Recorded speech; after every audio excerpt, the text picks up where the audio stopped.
Hey guys, welcome to my YouTube channel Explore with M&M and another vlog। So guys जो आज का vlog है वो काफ़ी इंफॉर्मेटिव होना वाला है एंटरटेनमेंट से हटकर, क्योंकि मेरी ज़्यादातर व्लॉग्स जो होते हैं वो एंटरटेनमेंट के ही होते हैं।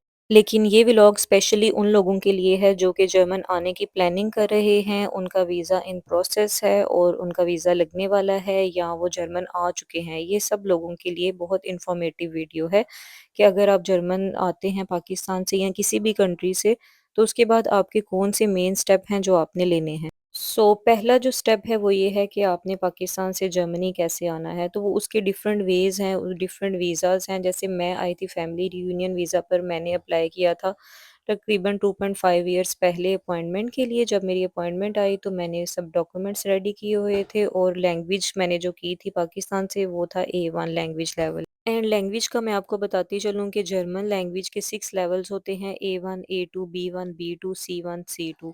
तो जो पाकिस्तान से फैमिली रियूनियन वीज़ा के लिए रिक्वायर होता है लैंग्वेज लेवल वो A1 का होता है, और स्टूडेंट वीज़ा के लिए डिफरेंट उनकी जो फॉर्म्स हैं वो आपको रिक्वायर्ड होती हैं। कुछ यूनिवर्सिटीज़ इंग्लिश लैंग्वेज एक्सेप्ट कर लेती हैं, आइल्स वगैरह, और वो ये कंडीशन रखती हैं कि आप जर्मन आने के बाद यहाँ पर लैंग्वेज सीख लें। और कुछ यूनिवर्सिटीज़ की रिक्वायरमेंट होती है B2 जर्मन लेवल की, आप पाकिस्तान से या किसी दूसरी कंट्री से जहाँ से भी आप आ रहे हैं आप वो कर आएँ।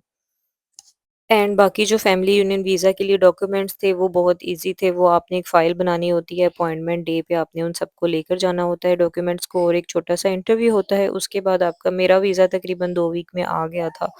एंड तकरीबन ये पूरा प्रोसेस जो फैमिली वीज़ा का था ना, मेरे टाइम पे 3 साल लगे थे मुझे। लेकिन अल्हम्दुलिल्लाह मैं तब बहुत अपनी स्टडी फ़ील्ड में थी, तो इतना मुझे वेटिंग टाइम का पता ही नहीं चला। आप लोगों से पहले यही मैं बोलूँगी कि अगर आप जर्मन आना चाहते हैं तो जल्दी से अपनी अपॉइंटमेंट ज़रूर बुक कर लें। एंड जो सेकंड स्टेप है आफ्टर अराइविंग इन जर्मनी, वो सबसे पहले जो आपने काम करने हैं वो अपनी अनमेल्डिंग करवानी है, हेल्थ इंश्योरेंस कार्ड बनवाना है, स्टोया आईडी बनवानी है, bank account and SIM cards वगैरह। एंड अगर आप स्टूडेंट वीज़ा पर या जॉब सीकर वीज़ा पर आए हैं तो आपको अपने लिए एक जॉब भी फाइंड करनी पड़ेगी, अपनी फील्ड से रिलेटेड ना भी मिले लेकिन अपनी लिविंग को पूरा। जब आप जर्मन आएंगे तो आपके पास या तो 3 मंथ्स का वीज़ा होगा या तो 6 मंथ का वीज़ा होगा। फिर आपने नेक्स्ट वीज़ा जब लेने जाना है फॉरेन ऑफिस से, तो उनकी रिक्वायरमेंट होगी कि आपको जो नेक्स्ट वीज़ा है वो मिल जाएगा, लेकिन उसके लिए आपको इंटीग्रेशन कोर्स करना होगा। तो इंटीग्रेशन कोर्स के अंदर आपका ओरिएंटेशन कोर्स भी आ जाता है और B1 जर्मन लैंग्वेज भी आ जाती है। वो जब आप कर लेंगे ना तो फिर आपका जो है वो नेक्स्ट वीज़ा आपको मिल जाएगा। वो फिर वो डिसाइड करेंगे कि आपको कितने मंथ्स का या कितना कितने इयर्स का आपको वीज़ा देना है, और वो फिर सब फॉरेन ऑफिस पे डिपेंड करता है। And the most important thing कि जब आप ऑसलैंड बिहोरडे मीन्स फॉरेन ऑफिस जाएंगी तो वो आपको एक पेज देंगे, उसके ऊपर लिखा होगा कि ये आपने B1 लैंग्वेज करनी है या इंटीग्रेशन कोर्स करना है, उसका वो पेज होगा। तो वो आपने पेज ऐसे संभालना है जैसे कोई गोल्ड है जिसको आप बहुत केयर के साथ संभालते हैं। ये नहीं कि आपने किसी पेटी में रख देना है और वो फिर बाद में मिले ही ना। वो पेपर बहुत ज़रूरी होता है, क्योंकि बाद में आपने जो एडमिशन लेना है यहाँ पर फॉक्स हॉगशुले, VHS शूले होते हैं, हर सिटी का अपना ये गवर्नमेंट का शूले होता है। उसके लिए आपको ये जो जिसकी फ़ीस होती है ना वो कम होती है प्राइवेट स्कूल की निस्बत। आपने वो पेज आपको रिक्वायर है एडमिशन के लिए B1 या और इंटीग्रेशन कोर्स में एडमिशन के लिए, वो पेज बहुत ज़रूरी है। तो मुझे जब वो मिला था वो फिर मैं लेकर गई VHS शूले या बर्लिन में ही, और फिर उन्होंने मेरा एक ना नॉर्मल सा टेस्ट लिया था मेरा लैंग्वेज लेवल चेक करने के लिए। तो A1 तो मैं पाकिस्तान से कर आई हुई थी, तो मेरा बिल्कुल दिल नहीं था कि मैं यहाँ से दोबारा A1 करूँ और फिर अपना टाइम वेस्ट करूँ। मैंने वो टेस्ट दिया, और टेस्ट इतना मुश्किल नहीं होता, आपने बहुत ईज़ी सा रहना है, और बस एक पेज सा होता है, उसके ऊपर आपने जितनी आपको लैंग्वेज आती है ना, आपने बस वही फ़िल करना है, जो नहीं आती उसके लिए दिमाग नहीं अपना ज़ाया करना। तो जितना आप फ़िल कर सके वो पेपर वो आपने कर लेना है, छोटा-सा इंटरव्यू होता है, उसके बाद आपको एडमिशन मिल जाता है आपके लैंग्वेज लेवल के अकॉर्डिंग। तो मुझे A2 में ही एडमिशन मिला था, A1 मेरा क्लियर था यहाँ पे आके भी ना।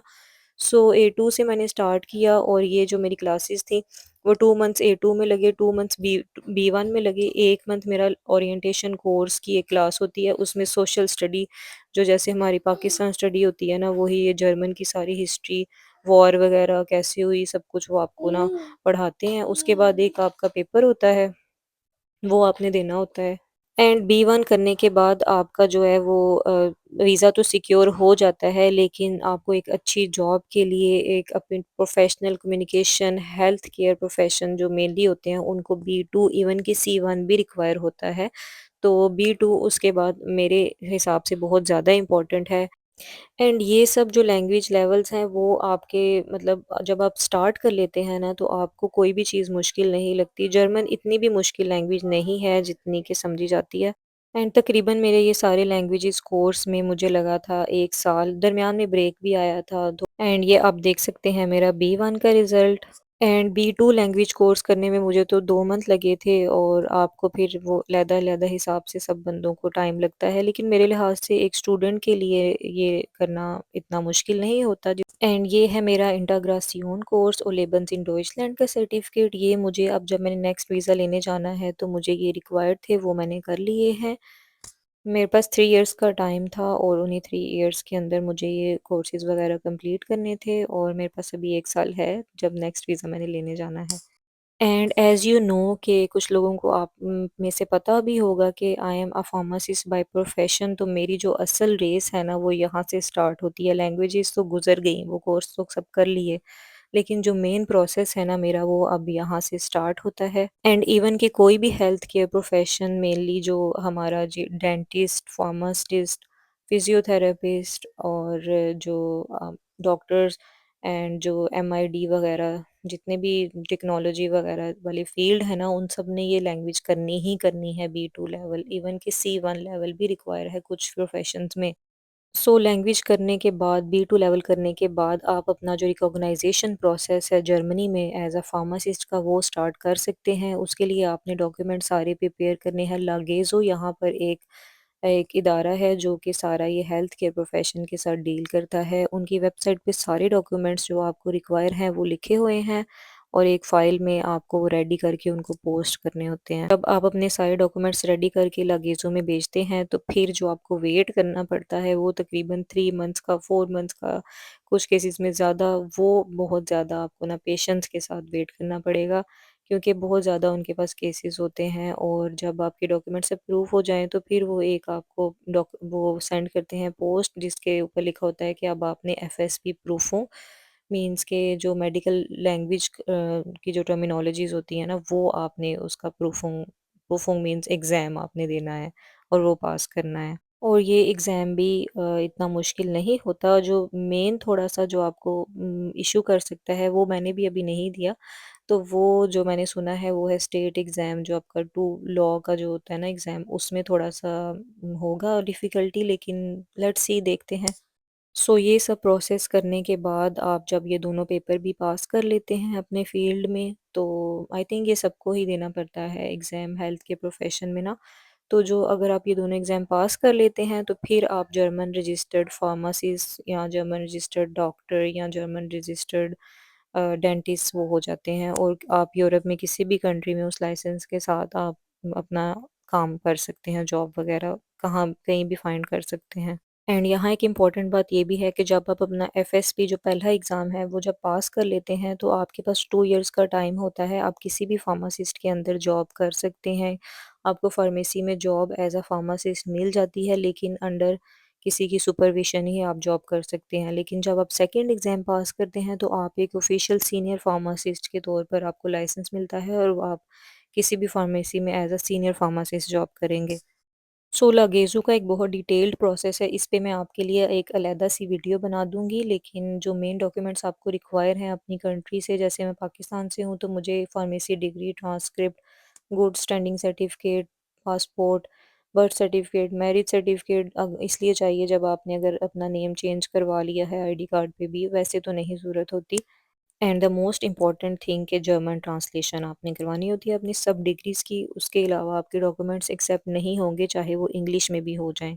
सो इतनी लंबी चौड़ी वीडियो के बाद आपके माइंड में तो आ ही रहा होगा कि ये जितना गाइड कर रही है, ये खुद इस प्रोसेस में कहाँ तक पहुँची है। तो मैं आपको बताती चलूँ कि मैं तकरीबन एफएसपी जो मेरा एग्ज़ाम है, फर्स्ट एग्ज़ाम, उसके प्रोसेस में तक पहुँच चुकी हूँ। मैंने अपने डॉक्यूमेंट्स लगेज़ों में सबमिट करवा दिए हैं। अब मैं जस्ट वेट कर रही हूँ कि वो मुझे ओके बोलें और मैं जो अपना एग्ज़ाम है वो दूँ। लेकिन मेरे लिए तो ईज़ी है क्योंकि मैं तो फैमिली रियूनियन वीज़ा पर आई हूँ, लेकिन जो स्टूडेंट्स आते हैं या स्टडी वीज़ा पे या जॉब सीकर वीज़ा पे जो लोग आते हैं, वो एज़ अ फार्मासिस्ट यहाँ पर जॉब अगर नहीं करते तो उनका कैसे मतलब लिविंग स्टेटस वो नॉर्मल रहता है।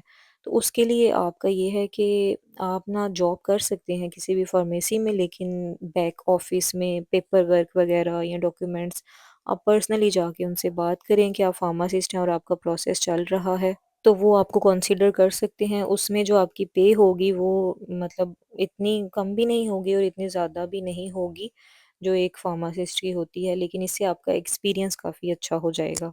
एंड B2 के बाद आपको काफ़ी सारी जॉब्स ऑफ़र मिल जाती हैं, बहुत अच्छी-अच्छी जॉब्स होती हैं, वो B2 के बाद ही मिलती हैं। C1 करना ज़रूरी नहीं होता हर फ़ील्ड में, सिवाय हेल्थ केयर जो फ़ील्ड है ना उसके। तो B2 के बाद आपको बहुत अच्छी जॉब्स ऑफ़र हो जाएँगी, लेकिन अगर आप अपने फ़ील्ड से रिलेटेड जॉब करना चाहते हैं, तो उसके लिए यही प्रोसेस है। सो इस सब प्रोसेस में जो आपने अपना ख़्याल जो कुछ चीज़ों का रखना है वो ये है कि आपने बहुत ज़्यादा वेट नहीं करना कि आई गई कर देनी। जैसे ही आप जर्मन में आए तो आप सोचें कि चलो ये प्रोसेस लेट स्टार्ट कर लेंगे या चलो ठहर के कर लेंगे। तो वो बिल्कुल भी ना करें क्योंकि बहुत ज़्यादा टाइम लगता है रिकॉग्नाइजेशन में डॉक्यूमेंट्स की। एंड मेन चीज़ ये जो मैं सबको बताती चलूँ कि जो जर्मन ट्रांसलेशन आपने करवानी है अपने डॉक्यूमेंट्स की, वो एक ऑफिशियल जो यहाँ जो स्वान ट्रांसलेटर्स होते हैं उन्हीं से ही एक्सेप्ट होगी। ये नहीं कि आप पाकिस्तान से या किसी भी कंट्री से ट्रांसलेशन करवा कर ले आएँ और वो एक्सेप्ट नहीं करते बिल्कुल भी। यहाँ पर एक ऑफिशियल स्टैम्प होती है, उसी ट्रांसलेटर से ही आपने करवानी है। सो मेरी जो मेन टिप्स हैं वो यही हैं कि focus on your goal guys. अगर आप किसी और वीज़ा पर आए हैं तो आपको सबसे पहले ये चीज़ें ज़रूर करनी पड़ेंगी जो मैंने आपके साथ शेयर की हैं इस वीडियो में। तो मैं तो फैमिली वीज़ा पर आई थी। सो मेरी यहाँ पर और भी मसरूफ़ियात हो गई हैं। ज़ाहिर है एक फ़ैमिली के साथ आपको बहुत सारी चीज़ें देखनी पड़ती हैं। मेरी एक बेटी है और उसको भी किटा वग़ैरह सेट किया, सब कुछ किया एंड उसमें मेरा टाइम लगा। लेकिन अगर आप अकेले आए हैं तो आपको ये चीज़ें बिल्कुल टाइम पे ही करनी चाहिए और हर चीज़ को आपने ना एक गोल सेट करके कंप्लीट करते जाना है हर स्टेप को, तो आप पहुंच जाएंगे। और टेंशन वाली कोई बात नहीं है, आपने चिल रहना है क्योंकि ये जर्मन है, यहाँ पर लॉन्ग वेटिंग टाइम है। अपॉइंटमेंट से ही आप अंदाज़ा लगा सकते हैं कि इतनी देर बाद आती है। सो आपको बहुत चिल रहना है। एंड आई होप कि मेरी वीडियो आपके लिए काफ़ी इन्फॉर्मेटिव रहती होगी और मैं इसी तरह ही बहुत ज़्यादा इन्फॉर्मेशन लेकर वीडियोस अपलोड किया करूँगी ताकि आपको आसानी भी हो how to live in Germany और क्या-क्या आपको मुश्किलात हैं उनका कोई सॉल्यूशन मिल जाए। And kindly like, share and subscribe my YouTube channel for interesting videos.